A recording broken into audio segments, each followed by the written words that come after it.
Hello aspirants, welcome to path finder. आप सभी लोगों का स्वागत है पाथ फाइंडर चैनल पर। दोस्तों, साइंस एंड टेक्नोलॉजी का लेक्चर नंबर 9 लेकर मैं आपके साथ में जुड़ चुका हूं। यहां पर हम इंट्रोडक्शन टू न्यूक्लियर टेक्नोलॉजी समझने वाले हैं। हम न्यूक्लियर टेक्नोलॉजी, परमाणु प्रौद्योगिकी की डिस्कशन स्टार्ट करेंगे। जो लोग पहली बार हमारे साथ जुड़ रहे हैं, मैं आपको बताना चाहता हूं कि साइंस एंड टेक्नोलॉजी के बेसिक्स को कवर करते हुए एक स्पेशल लेक्चर सीरीज हमने स्टार्ट करी है। यहां पर हम साइंस एंड टेक्नोलॉजी के सभी बेसिक टॉपिक्स को, जो सिलेबस का पार्ट है, उसे कवर करेंगे। इस लेक्चर में न्यूक्लियर टेक्नोलॉजी की डिस्कशन स्टार्ट होने वाली है। इससे पहले 8 लेक्चर्स आपको हमारे पाथ फाइंडर चैनल पर साइंस एंड टेक्नोलॉजी की प्लेलिस्ट में मिल जाएंगे। उन चैनल्स में हमने ऑलरेडी कवर कर रखे हैं टॉपिक्स जैसे space technology, planetary systems, biotechnology और अब इंट्रोडक्शन टू न्यूक्लियर टेक्नोलॉजी ये रहने वाला है। दोस्तों, मेरा नाम शुभम सरधालिया है। यूपीएससी प्रिपरेशन में मैं आपका एजुकेटर हूं, आपका मेंटोर हूं। साइंस एंड टेक्नोलॉजी की डिस्कशन हम लोग कर रहे हैं। दोस्तों, आपकी जानकारी के लिए बता दूं, आप वो सभी एस्पिरेंट्स जो 2023 के यूपीएससी एग्जाम में अपीयर होने वाले हैं, ऑलमोस्ट 6 महीने का समय जो है वो बचा है। इन 6 महीनों का बेस्ट ऑफ द यूज करते हुए आप लोग अपनी तैयारी कर पाए, इस उद्देश्य के साथ में हमने आपके लिए रफ्तार बैच स्टार्ट किया है। ये रफ्तार बैच बाईलिंगुअल बैच रहने वाला है, जो 1 दिसंबर से स्टार्ट होने वाला है 2023 यूपीएससी एग्जाम के प्रीलिम्स के लिए। अगले 6 महीने बहुत ही इन डेप्थ तरीके से, शानदार तरीके से आपको यूपीएससी की तैयारी कराई जाएगी। आप इस कोर्स में एनरोल कर सकते हैं यूजिंग द कोड SAR10। जो लोग 6 महीने की तैयारी जो है वो इंग्लिश भाषा में करना चाहते हैं, for them who want to prepare entirely in English, we have started with Accelerate batch. Again, this is for the prelims of 2023, and under this batch, the best of the faculty whom you see on your screen will ensure that the entire UPSC syllabus, especially as far as UPSC prelims is concerned, is covered thoroughly, and you are able to perform uh, very well in the upcoming UPSC prelims. So enroll in this course ASAP. The classes will be starting off from 1st of December. Use the code SAR10. So these courses will be given to you at a very genuine price for 6 months if you are opting. अगर आप 6 महीने का GS course ले रहे हैं plus में तो 25,000, और अगर आप 6 महीने का आइकॉनिक कोर्स लेते हैं तो 30,000। इस पर भी आपको फर्दर डिस्काउंट्स मिलेंगे अगर आप यूज करते हैं हमारा code SAR10. So don't forget to use this code because this code will fetch you massive discounts on the courses जो ऑलरेडी बहुत ही genuine प्राइस पर आपको मिल रहे हैं। आपके लिए बेहतरीन कोर्सेज जो हैं ऑलरेडी हमारे प्लस और आइकॉनिक कोर्सेज की फॉर्म में मौजूद है। आप 1 ईयर 2 ईयर का आइकॉनिक या प्लस सब्सक्रिप्शन जो है वो ले सकते हैं। ये सारे के सारे कोर्सेज आपको मिलेंगे नो कॉस्ट EMI ऑप्शन पर, यानी कि ये सारा अमाउंट आप छोटे छोटे मंथली इंस्टॉलमेंट्स में पे कर सकते हैं। कोई भी एक्स्ट्रा अमाउंट आपको इंटरेस्ट के रूप में पे करने की जरूरत नहीं है। ये सारा अमाउंट छोटे छोटे मंथली इंस्टॉलमेंट्स में आप ले पाएंगे। दोस्तों, अगर मैं बात करूं साइंस एंड टेक्नोलॉजी के सिलेबस की, तो साइंस एंड टेक्नोलॉजी में टॉपिक्स आते हैं space technology, planetary systems, biotechnology. इन चीज़ों को हम ऑलरेडी कवर कर चुके हैं। अब हम बात करेंगे अपने अगले टॉपिक न्यूक्लियर टेक्नोलॉजी की। न्यूक्लियर टेक्नोलॉजी की आज हम शुरुआत करने वाले हैं। न्यूक्लियर टेक्नोलॉजी 2 शब्दों से बनता है, एक है सर न्यूक्लियर और दूसरा है टेक्नोलॉजी। न्यूक्लियर टेक्नोलॉजी की जब बात आती है ना, साइंस एंड टेक्नोलॉजी में हमने देखा था कोई भी कंसेप्ट, चाहे स्पेस टेक्नोलॉजी हो, बायोटेक्नोलॉजी हो, हम डिफेंस टेक्नोलॉजी की बात करेंगे, टेक्नोलॉजी शब्द जो है वो साथ में रहेगा। टेक्नोलॉजी यानी प्रौद्योगिकी। What is technology? When we make use of certain techniques, when we make use of certain apparatus in order to carry out some work जो पहले नहीं हुआ है, कोई नई चीज़ इन्वेंट करने के लिए या कोई नई टेक्नोलॉजी बनाने के लिए जब हम कुछ चीज़ों का इस्तेमाल करते हैं, टेक्निक्स का इस्तेमाल करते हैं, वो टेक्नोलॉजी कहलाता है। यहाँ पर जो टेक्नोलॉजी इस्तेमाल होगी that is nuclear technology. What is nuclear? Nuclear comes from word nucleus. Nucleus क्या है ये हमको समझना था। इस न्यूक्लियस से एक एनर्जी निकलने वाली थी जो हमें इलेक्ट्रिसिटी बनाने में मदद करने वाली थी। We will be making electricity with that. But अगर वो न्यूक्लियर टेक्नोलॉजी हमने सही ढंग से इंप्लीमेंट नहीं की सर, तो यही टेक्नोलॉजी जो है वो न्यूक्लियर बॉम्ब भी बन सकती है, जो पूरी की पूरी दुनिया को विनाश करने की क्षमता रखता है। कैसे न्यूक्लियस से निकलने वाली एनर्जी अगर सही ढंग से इस्तेमाल हो तो बिजली बना सकती है। हमारी बिजली की समस्या को ऑलमोस्ट हमेशा हमेशा के लिए हल हो जाएगी, और अगर उसका दुरुपयोग होता है तो सर न्यूक्लियर बॉम्ब का रूप ले लेती है। पहले बेसिक चीजों को समझेंगे, फिर डेफिनेशन के अकॉर्डिंग फिर एक एक वर्ड को हम ब्रेक करके यहां पर समझने की कोशिश करेंगे। न्यूक्लियर टेक्नोलॉजी कोई ऐसी टेक्नोलॉजी जहां पे न्यूक्लियर रिएक्शन का इस्तेमाल होता है। न्यूक्लियर रिएक्शन किसका होता है? एटॉमिक न्यूक्लियाई का। अब ये सर यहां पर नई टर्म्स आ गई, एटॉमिक न्यूक्लियाई, न्यूक्लियर रिएक्शन। इस तरीके की टर्म्स जो है वो हमको देखने को मिल रही थी। ये एक्चुअल में क्या था ये समझते हैं। न्यूक्लियर रिएक्शन में क्या होता है, एनर्जी जो है वो रिलीज होती है किसी भी एटम के न्यूक्लियाई से, जिसके दो तरीके हैं, न्यूक्लियर फिजन और न्यूक्लियर फ्यूजन। इन दो तरीकों से एनर्जी जो है वो रिलीज होती है। इस रिलीज्ड एनर्जी का इस्तेमाल किया जाएगा बिजली बनाने के लिए भी और न्यूक्लियर बॉम्ब या न्यूक्लियर वेपन बनाने के लिए भी। दो तरीके हैं जिससे न्यूक्लियर फिजन और फ्यूजन कहते हैं, हम उनको भी विस्तार से समझेंगे। नेक्स्ट लेक्चर में हम लोग न्यूक्लियर फिजन और फ्यूजन को डिटेल में समझेंगे। न्यूक्लियर टेक्नोलॉजी क्या है? कुछ एलिमेंट्स ऐसे होते हैं जिनसे इजीली न्यूक्लियर एनर्जी रिलीज की जा सकती है, जैसे कि यूरेनियम। अब कैसे न्यूक्लियर एनर्जी रिलीज होती है ये समझने का विषय था। अभी के लिए मैं आपको एक मेजर ओवरव्यू दे रहा हूं। हम समझेंगे एलिमेंट क्या होता है, एटम क्या होता है, एटम का न्यूक्लियाई क्या है, कैसे उस न्यूक्लियाई से एनर्जी निकलेगी। अभी के लिए इतना समझ लीजिए कि जितने हमारे पास एलिमेंट्स मौजूद है उसमें से कुछ एलिमेंट्स ऐसे थे जो बहुत इजीली न्यूक्लियर एनर्जी जो है वो रिलीज कर सकते हैं अगर उनको कुछ पर्टिकुलर रिएक्शंस के सब्जेक्ट में किया जाए। सो यूरेनियम उनमें से एक एग्जांपल है। यूरेनियम बहुत इजीली न्यूक्लियर एनर्जी जो है वो रिलीज करता है। इस पूरी की पूरी डिस्कशन को समझने के लिए सर हमें कुछ बेसिक टर्म्स समझने होंगे, जिसमें आता है एटम, इसमें आता है न्यूट्रॉन, इसमें आता है प्रोटॉन, इलेक्ट्रॉन और आइसोटॉप्स। अब ये सब क्या है? Atom, neutron, proton, electron, isotope क्या है, ये हमको समझना होगा। दोस्तों, कहानी की शुरुआत होती है हमारे आसपास मौजूद चीजों से। हमारे पास आसपास जितनी भी चीजें मौजूद है ना, वो किसी ना किसी रूप के कंपाउंड्स जो है वो कहलाते हैं। इजिएस्ट एग्जांपल हमारे पास मौजूद कंपाउंड की है सर H2O, जिसे हम क्या कहते हैं? वाटर। ये कंपाउंड या इन दैट केस कोई भी कंपाउंड जो है वो एक या एक से ज्यादा एलिमेंट से मिलकर के बनता है। For example water H2O compound है, ये किससे बना है? ये बना है हाइड्रोजन और ऑक्सीजन से। ये हाइड्रोजन और ऑक्सीजन क्या है सर? ये कहलाते हैं एलिमेंट्स। शायद आपने कभी इनका नाम सुना हो। हमारे आसपास मौजूद हर चीज जो है वो कंपाउंड्स है। कंपाउंड किससे बनते हैं? एलिमेंट से। किसी में 2 एलिमेंट्स होंगे, किसी में 3 होंगे, किसी में 4 होंगे, लेकिन सब चीजें जो है वो एलिमेंट से जुड़ करके बनती हैं। एग्जाम्पल पानी की हमने ली। हर एलिमेंट जो है वो किससे बनता है? छोटे छोटे एटम से। पहले एलिमेंट को समझते हैं। बहुत सारे लोग इस टेबल को पहचानते होंगे, जो लोग साइंसेस के बैकग्राउंड से आते हैं। सर आपने कभी ना कभी ये टेबल जरूर देखा होगा, जो पीरियोडिक टेबल कहलाता है। पीरियोडिक टेबल के अंदर कुछ अजीब अजीब से वर्ड्स लिखे थे, ह ही ली बी, बर्कन ऑफ नी, ना म गल सी। ये सब क्या है? ह for hydrogen, H for hydrogen, H E for helium, lithium, beryllium, boron, carbon, nitrogen, oxygen, fluorine, neon. इस तरीके की चीजें जो है वो लिखी थी। ये सब क्या है? ये सारे के सारे एलिमेंट्स हैं सर।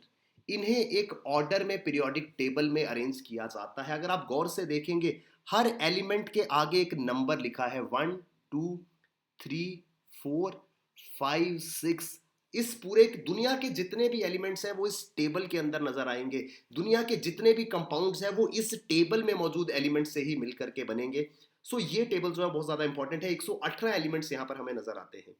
हर चीज जो है वो इन एलिमेंट्स के कॉम्बिनेशन से बनती है। एग्जाम्पल के तौर पर सर यहाँ पर आप देखिएगा, हमने H2O की बात करी थी। H2O में क्या था? H फॉर हाइड्रोजन, वो यहाँ पर है।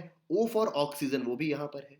सो एलिमेंट क्या है? किसी भी चीज का बेसिक यूनिट जो है वो एलिमेंट कहलाता था। एग्जाम्पल के तौर पर सर आप घर बनाते हैं। सो घर के लिए क्या चाहिए होता है? एक हाउस बनता है। घर कैसे बनता है? दीवारों से। वॉल्स जो है वो मिल करके हाउस बनाती हैं। वॉल्स किससे बनती हैं? वॉल्स बनती हैं ब्रिक्स से। और ब्रिक्स किससे बनती हैं? ब्रिक्स बनेंगी सैंड से, मड से और लाइम, चूना भी इस्तेमाल किया जाता है। इससे ऐसे बनता है ना। सो चूने से, मिट्टी से और रेत से मिलकर के ईंट बनाई जाती है। ईंटें जुड़ करके दीवार बनती है, दीवारें जुड़ करके घर बनते हैं। ऐसा ही होता है ना। यही सेम यहाँ पर होता है। हमारे पास बहुत सारे कंपाउंड्स हैं। ये कंपाउंड्स किससे बनते हैं सर? कंपाउंड्स बनते हैं एलिमेंट से। एलिमेंट किससे बनता है आपका? एलिमेंट बनता है एक स्मॉलेस्ट यूनिट से, जिसको एटम कहा जाता है। और जितने भी एटम्स हैं वो बनते हैं न्यूट्रॉन, प्रोटॉन और इलेक्ट्रॉन से। याद रखिएगा, ये दोनों एग्जांपल की मदद से आप चीजों को अच्छे से समझ पाएंगे। सैंड, मड, लाइम, चूना, मिट्टी, रेत से मिलकर के ईंट बनाई, बहुत सारी ईंटें जुड़ी, दीवार बन गई, बहुत सारी दीवारें जुड़ी, उस पर छत लगा और घर बन गया। वैसे ही हमारे आसपास सब चीजें कंपाउंड थी। कंपाउंड बनते हैं एलिमेंट से, एलिमेंट बनता है एटम से। एटम के अंदर होते हैं न्यूट्रॉन, प्रोटॉन, इलेक्ट्रॉन। सो क्या हुआ? हमारी डिस्कशन में हम कंसीडर कर रहे थे H2O को। H2O में H भी एलिमेंट है और O भी जो है वो एलिमेंट है। इस H को जब मैं ब्रेक करूंगा, मुझे मिलेंगे छोटे छोटे क्या? हाइड्रोजन के छोटे छोटे एटम्स मुझे मिलेंगे। सो एलिमेंट क्या होता है? उस एलिमेंट का स्मॉलेस्ट यूनिट जिनसे मिलकर के कोई एलिमेंट बनता है वो कहलाते हैं उस एलिमेंट के एटम्स। सो छोटे छोटे एटम्स जो है वो हमको यहां पर मिलते हैं। Got it sir? I hope atom का कंसेप्ट हमको समझ आ गया होगा। अब क्या हुआ, आई वॉज डूइंग, मेरे पास कंपाउंड था H2O। मैंने कंपाउंड को ब्रेक कर दिया हाइड्रोजन में और ऑक्सीजन में। फिर मैंने इस हाइड्रोजन को ब्रेक कर दिया छोटे छोटे हाइड्रोजन के एटम्स में। अब नेक्स्ट स्टेप क्या था, मैं इस एटम को ब्रेक करने वाला था। जब मैंने इस एटम को ब्रेक किया, इस एटम के अंदर मुझे तीन चीजें मिली, एक न्यूट्रॉन, एक प्रोटॉन और एक मिला इलेक्ट्रॉन। अब ये तीनों क्या थे सर?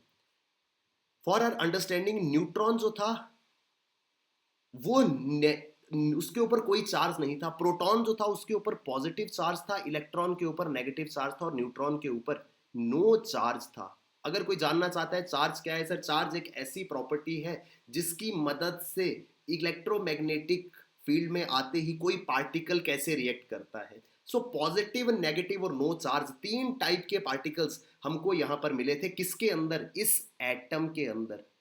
सर इस एटम के अंदर हमको फर्दर तीन पार्टिकल्स मिले थे, प्रोटॉन, न्यूट्रॉन और इलेक्ट्रॉन। क्योंकि ये एटम के अंदर है, so we call this particles as what we call them as sub atomic particle. ऐसे पार्टिकल जो एटम के भी अंदर है, we call it as sub atomic particle. So पूरी की पूरी न्यूक्लियर टेक्नोलॉजी की डिस्कशन में जहां कहीं भी मैं सब एटॉमिक पार्टिकल बोलूंगा, आप समझ जाइएगा कि न्यूट्रॉन, प्रोटॉन, इलेक्ट्रॉन की बात हो रही है।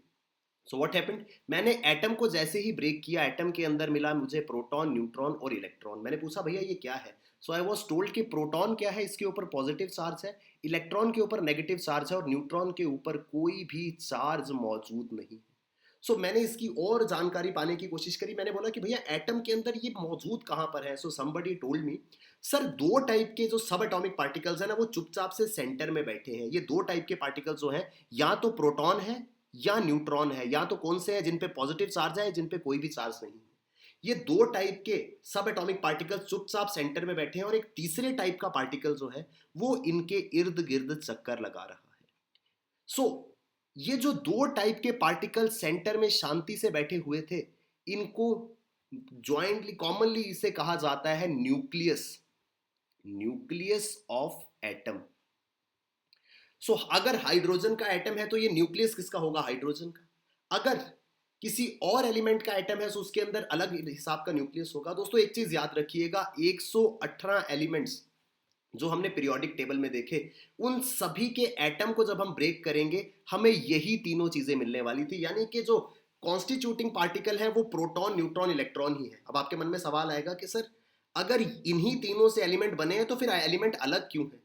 अलग, किसी भी एलिमेंट को अलग बनाएंगे उसके अंदर मौजूद प्रोटॉन्स और न्यूट्रॉन्स, कितने प्रोटॉन्स है कितने न्यूट्रॉन्स है वो बनाएगा उस एलिमेंट को अलग। एग्जाम्पल के तौर पर सर, इस न्यूक्लियस के अंदर आपको कितने प्रोटॉन नजर आ रहे थे? 1 2 3, ये हो गया 3, इसके अंदर 3 प्रोटॉन्स है। कितने न्यूट्रॉन्स नजर आ रहे थे? 4। ठीक है जी। पहले बात करेंगे प्रोटॉन, न्यूट्रॉन और इलेक्ट्रॉन्स की। सो प्रोटॉन और न्यूट्रॉन किसी भी एटम के सेंटर में चुपचाप बैठे हुए थे और इनके आसपास इलेक्ट्रॉन्स रिवॉल्व कर रहे थे। मेरे मन में आया कि चलिए यार इनको, इनका वेट, इनका वजन करके देखते हैं। जब मैंने वजन किया ना सर, जो वेट ऑफ प्रोटॉन था was equal to weight of neutron. मुझे लगा प्रोटॉन और न्यूट्रॉन का वेट बराबर है, इलेक्ट्रॉन का भी इनके बराबर होगा। सर जब मैं इलेक्ट्रॉन को कंपेयर करने लगा, इलेक्ट्रॉन जो था वो इनके कंपैरिजन में बहुत ही ज्यादा लाइट वेट था। बहुत ही ज्यादा लाइट वेट कितना होगा?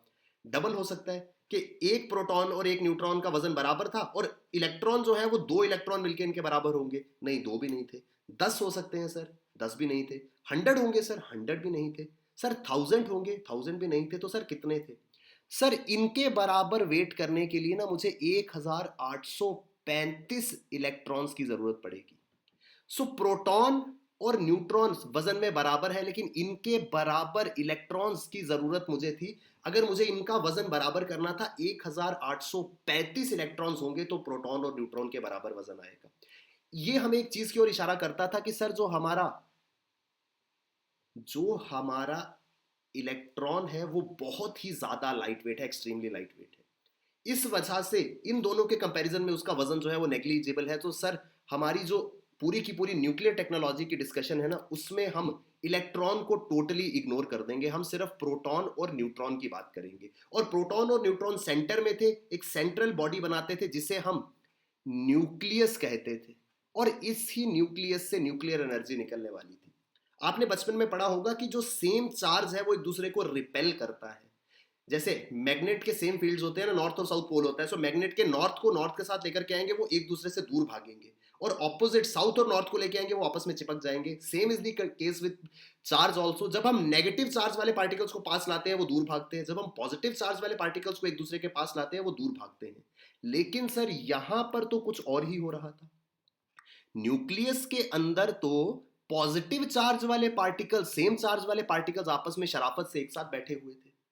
ये कब पॉसिबल था? इसके लिए मैं एक एग्जांपल देता हूं। मान लीजिए आपके पड़ोस में दो भाई थे, वो दोनों भाई हमेशा आपस में लड़ते रहते थे। एक दिन आपने देखा, आप उनके घर गए, वो दोनों भाई लड़ नहीं रहे थे, वो चुपचाप प्यार से साथ में बैठे थे। तो आपने उनकी मम्मी से पूछा कि आज ये दोनों भाई लड़ क्यों नहीं रहे हैं? तो उनकी मम्मी ने बताया कि आज एक एक्सटर्नल एनर्जी जो है वो घर पे मौजूद है, वो है पापा। घर पे आज पापा आए हैं, जिस वजह से पापा की फोर्स या पापा की एनर्जी की वजह से ये चुपचाप बैठे। सेम लॉजिक सर यहां अप्लाई करेंगे। ये वो पार्टिकल्स है जो हमेशा एक दूसरे से दूर भागते थे। अगर ये चुपचाप न्यूक्लियस के अंदर बैठे हैं ना, इट मींस इनके ऊपर एक बहुत स्ट्रॉन्ग एनर्जी है जिसने इनको चुपचाप बैठने पर मजबूर कर दिया है। इस न्यूक्लियस के अंदर होती है वो स्ट्रॉन्ग एनर्जी जिसे हम कहते हैं न्यूक्लियर एनर्जी। हम इस ही एनर्जी को बाहर निकालेंगे, इस ही एनर्जी का इस्तेमाल करेंगे, और हम क्या बनाएंगे? हम इस ही एनर्जी का इस्तेमाल करते हुए न्यूक्लियर एनर्जी बनाने वाले थे। आई होप यहां तक हमको चीजें समझ में आई होंगी। सो इलेक्ट्रॉन्स बहुत लाइट वेट थे, प्रोटॉन्स और न्यूट्रॉन्स का वजन बराबर था। इलेक्ट्रॉन का वेट जो है 1835 इलेक्ट्रॉन का वेट जो है वो एक प्रोटॉन या एक न्यूट्रॉन के बराबर होने वाला था। अब एक कंसेप्ट आता है जिसको कहा जाता है एटॉमिक नंबर और एटॉमिक मास। ये इंपॉर्टेंट कंसेप्ट है, एटॉमिक नंबर एटॉमिक मास का। इसके बारे में समझते हैं। हम वापस जाएंगे उस बेसिक चार्ट पर जो मैंने आपको कहा था, कुछ बेसिक चीजें हमें पढ़नी है। सर एटम क्या था, न्यूट्रॉन क्या था, प्रोटॉन क्या था, इलेक्ट्रॉन क्या था, ये हमने समझ लिया। एक कंसेप्ट है आइसोटॉप। इस आइसोटॉप को समझने के लिए पहले हमें समझना पड़ेगा कंसेप्ट एटॉमिक नंबर का, और फिर समझना पड़ेगा एटॉमिक मास का कंसेप्ट। एटॉमिक नंबर क्या था ये हम समझेंगे, और इससे हमें समझ आएगा कि इस पीरियोडिक टेबल पर ये 1 2 3 क्यों लिखा है अलग अलग एलिमेंट्स के ऊपर। सो सर क्या होता है, सिंपल सी कैलकुलेशन है जो आप मुझे करके बताएंगे। अगर मैं आपसे पूछूं इस न्यूक्लियस में नंबर ऑफ प्रोटॉन कितने हैं, सो कितने हैं? 1 2 और 3। इसके अंदर नंबर ऑफ प्रोटॉन जो है वो 3 है। इस पर्टिकुलर एलिमेंट का एटॉमिक नंबर कितना हो गया? 3। और जो पीरियोडिक टेबल में 1 2 3 लिखा था ना, इट मींस ये कौन सा एलिमेंट है पीरियोडिक टेबल में जिसके ऊपर 3 लिखा होगा? चलते हैं पीरियोडिक टेबल पे। पीरियोडिक टेबल में 3 किसके ऊपर लिखा था? लिथियम के ऊपर। सो सर ये है कंसेप्ट एटॉमिक नंबर का। किसी एलिमेंट के एटम को जब ओपन किया उसमें कितने प्रोटॉन्स थे, वो उसका एटॉमिक नंबर कहलाया। 3 एटॉमिक नंबर किसका था? लिथियम का। ये है atomic number. Now I will ask you another concept जो कहलाता है एटॉमिक मास। अब मैं आपसे पूछूंगा एटॉमिक मास, तो बहुत सारे स्टूडेंट जो है वो इसका आंसर मुझे देंगे। If I ask you what is atomic mass, आप बोलोगे sir number of neutrons. Natural सी बात है कि एटॉमिक नंबर मतलब नंबर ऑफ प्रोटॉन्स, तो एटॉमिक मास जो है वो डेफिनेटली नंबर ऑफ न्यूट्रॉन्स होगा। सो इस अकॉर्डिंग तो यहाँ पर एटॉमिक मास 4 होना चाहिए, लेकिन नहीं सर, यहाँ छोटा सा कंफ्यूजन है। एटॉमिक मास क्या है? Total number of protons plus total number of neutrons, वो एटॉमिक मास है। यहां पर total number of neutrons, protons कितने थे? 3, हमने ऊपर देखा एटॉमिक नंबर। और नंबर ऑफ न्यूट्रॉन्स कितने थे? 4। 4 प्लस 3 7। सो इस पर्टिकुलर एलिमेंट का एटॉमिक नंबर हो गया 3 और एटॉमिक मास हो गया 4। जैसे ही एटॉमिक नंबर चेंज होगा, एटॉमिक नंबर 3 से 4 हुआ, यानी कि एलिमेंट बदल जाएगा, लिथियम से हो जाएगा बेरिलियम। या जैसे ही 3 से 2 प्रोटॉन बढ़े, एलिमेंट हो जाएगा बोरॉन। सो एक एलिमेंट का एक ही एटॉमिक नंबर हो सकता है। आई होप हमको यहां तक चीजें जो है वो समझ आई होंगी, एटॉमिक नंबर और एटॉमिक मास क्या होता है। अब लास्ट कंसेप्ट आज की डिस्कशन का कहलाता है आइसोटॉप। हम समझेंगे आइसोटॉप क्या होता है। सर आइसोटॉप के लिए क्या हुआ, मेरे पास हाइड्रोजन के एटम्स थे, सारे के सारे हाइड्रोजन के एटम्स थे। हाइड्रोजन का पीरियोडिक टेबल में नंबर 1 है, यानी कि हाइड्रोजन का एटॉमिक नंबर जो है वो 1 है। कोई भी हाइड्रोजन का मैं एटम ओपन अप करता हूं, मुझे उसमें एक प्रोटॉन मिलेगा। लेकिन क्या हुआ, मैंने एक हाइड्रोजन का एटम खोला, उसमें मुझे एक प्रोटॉन मिला। मैंने दूसरा हाइड्रोजन का एटम खोला, इसमें मुझे मिला एक प्रोटॉन एक न्यूट्रॉन। मैंने तीसरा हाइड्रोजन का एटम खोला, उसमें मुझे मिला एक प्रोटॉन, दो न्यूट्रॉन।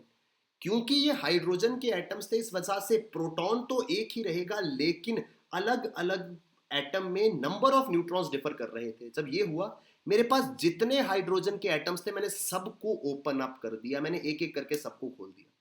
सारे के सारे हाइड्रोजन एटम्स जो है वो इन तीनों कैटेगरीज में फॉल कर रहे थे। या तो उनमें सिर्फ एक प्रोटॉन था, या उनमें एक प्रोटॉन एक न्यूट्रॉन था, या फिर उनमें एक प्रोटॉन और दो न्यूट्रॉन्स थे। एक एलिमेंट के एटम में डिफरेंट नंबर ऑफ न्यूट्रॉन्स हो सकते हैं। जब एलिमेंट के एटम में नंबर ऑफ न्यूट्रॉन्स अलग अलग होते हैं उसे कहा जाता है आइसोटॉप्स। ये तीनों क्या है, ये हाइड्रोजन के आइसोटॉप्स हैं गाइस। एक एलिमेंट के अंदर एक डिफरेंट नंबर ऑफ प्रोटॉन्स नहीं हो सकते, क्योंकि जैसे ही प्रोटॉन डिफरेंट होगा वो एलिमेंट बदल जाएगा। हाइड्रोजन का एटॉमिक नंबर 1 है क्योंकि उसमें एक प्रोटॉन है, जैसे ही प्रोटॉन दो हुए वो हाइड्रोजन नहीं हीलियम बन जाएगा। नंबर ऑफ प्रोटॉन्स जो है वो एक एलिमेंट पे हमेशा सेम रहता है, लेकिन नंबर ऑफ न्यूट्रॉन्स डिफर कर सकता था। जब एलिमेंट के एटम के अंदर नंबर ऑफ न्यूट्रॉन्स अलग अलग है वो कहलाते हैं आइसोटॉप्स। यहां पर एक प्रोटॉन है यानी ये हाइड्रोजन है, हाइड्रोजन के तीन आइसोटॉप्स होते हैं सर। एक में सिर्फ एक प्रोटॉन, इसे हम कहते हैं प्रोटियम। एक जगह पर एक प्रोटॉन एक न्यूट्रॉन, ये कहलाता है डीट्रियम। यहां पर एक प्रोटॉन दो न्यूट्रॉन, ये कहलाता है ट्रीटियम। अगर मैं एटॉमिक नंबर और एटॉमिक मास की बात करता हूं, एटॉमिक नंबर यहां पर कितना हुआ, एटॉमिक नंबर क्या है, नंबर ऑफ प्रोटॉन्स, तो एटॉमिक नंबर हो गया 1। और एटॉमिक मास भी यहां पर क्या है, 1। ड्यूटेरियम में क्या हुआ, एटॉमिक नंबर जो है वो 1 रहेगा, लेकिन एटॉमिक मास 2 नहीं हो जाएगा, न्यूट्रॉन प्लस प्रोटॉन। यहां पर क्या है, एटॉमिक नंबर तो 1 रहा, लेकिन एटॉमिक मास 3 हो गया, न्यूट्रॉन प्लस प्रोटॉन, दो न्यूट्रॉन एक प्रोटॉन। आइसोटॉप क्या है, जब एटॉमिक नंबर तो सेम रहता है लेकिन एटॉमिक मास डिफरेंट हो जाता है, इसे हम कहते हैं क्या, we call it as isotope. और क्योंकि यहां पर एक प्रोटॉन था यानी एटॉमिक नंबर 1 था, पीरियोडिक टेबल पर जाकर के देखेंगे एक प्रोटॉन कि एक एटॉमिक नंबर किसका होता है, एक एटॉमिक नंबर होता है हमारा हाइड्रोजन का। आई होप यहां तक हमको चीजें जो है वो समझ में आई होंगी। ठीक है जी। बेसिक चीजों में atom, neutron, proton, electron, isotope, यहां तक अगर हमको चीजें समझ आ गई हैं, ये बेसिक इंट्रोडक्शन है न्यूक्लियर टेक्नोलॉजी की। हम एलिमेंट के एटम के अंदर मौजूद न्यूक्लियस जिसमें प्रोटॉन और न्यूट्रॉन्स हैं, उसके अंदर एक एनर्जी थी जिस वजह से प्रोटॉन चुपचाप बैठा था, सेम चार्ज होने की वजह बावजूद भी एक दूसरे को रिपेल नहीं कर रहे थे। इस एनर्जी को हम रिलीज करेंगे, ये होगी हमारी क्या, this will be our nuclear energy. Sir ये है हमारा पहला चैप्टर। नेक्स्ट डिस्कशन में हम लोग देखेंगे कैसे न्यूक्लियर एनर्जी जो है वो रिलीज होती है। मैंने स्टार्टिंग में बताया था दो प्रोसेस है, न्यूक्लियर फिजन और न्यूक्लियर फ्यूजन। आई होप आपको यहाँ तक चीज़ें जो है वो समझ आई होंगी दोस्तों। इस तरीके के आर्टिकल्स आपके लिए बहुत ज़्यादा इंपॉर्टेंट है, लेक्चर्स काफ़ी इंपॉर्टेंट है, उससे भी ज़्यादा इंपॉर्टेंट है आपके लिए हमारे स्पेशल कोर्सेज। हम 2023 के यूपीएससी प्रीलिम्स के लिए कोर्स स्टार्ट कर रहे हैं। इसके अलावा हमारे प्लस और आइकॉनिक कोर्सेज मौजूद हैं, आपको एनरोल करना है इन कोर्सेज में using this code SAR10। Thank you very much. All the best. Keep working hard. Bye bye. Take care. Jai Hind.